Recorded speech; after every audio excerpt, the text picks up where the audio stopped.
2024 সালের মার্কিন নির্বাচন ছিল রহস্যে ঘেরা। শেষ মুহূর্ত পর্যন্ত ধারণা করা যাচ্ছিল না কে হবেন মার্কিন অভিভাবক। এদিকে এবার ট্রাম্পও ছিলেন আক্রমণে সরব।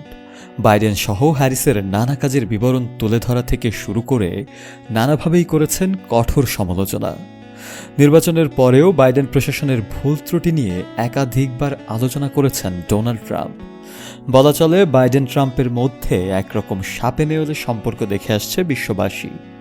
সম্প্রতি বিভিন্ন গণমাধ্যমে প্রকাশিত হয় জো বাইডেনের ভয়াবহ প্রোস্টেট ক্যান্সার আক্রান্ত হওয়ার সংবাদটি। সে সূত্র ধরেই এবার আর চুপ থাকলেন না ট্রাম্প। জানালেন বাইডেনের প্রতি তার নিজের অনুভূতি এবং সহমর্মিতা। প্রেসিডেন্ট ডোনাল্ড ট্রাম্প তার ট্রুথ সোশ্যালে এক বার্তায় জানান তিনি এবং তার স্ত্রী মার্কিন ফার্স্ট লেডি মেলানিয়া ট্রাম্প এই সংবাদে দুঃখিত হয়েছেন। তিনি সেই বার্তায় আরও যোগ করেন, আমরা জিল ও বাইডেন পরিবারের প্রতি আন্তরিক শুভকামনা জানাই। আমরা তার দ্রুত আরোগ্য কামনা করি। The US centre for disease control and prevention জানায় প্রতি 100 জন পুরুষের মধ্যে প্রায় 13 জন জীবনের কোনো না কোনো সময়ে প্রোস্টেট ক্যান্সারে আক্রান্ত হন। বয়স বাড়ার সঙ্গে সঙ্গে এই রোগের ঝুঁকিও বাড়তে থাকে।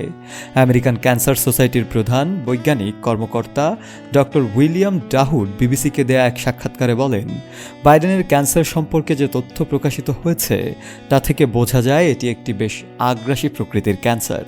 সব মিলিয়ে জো বাইডেনের বয়স, তার শারীরিক অবস্থা এবং সবকিছু মিলিয়ে এই ক্যান্সার ঠিক কতটুকু প্রতিহত করা সম্ভব হবে সেটি এই মুহূর্তে এক বড় প্রশ্ন হয়ে দাঁড়িয়েছে।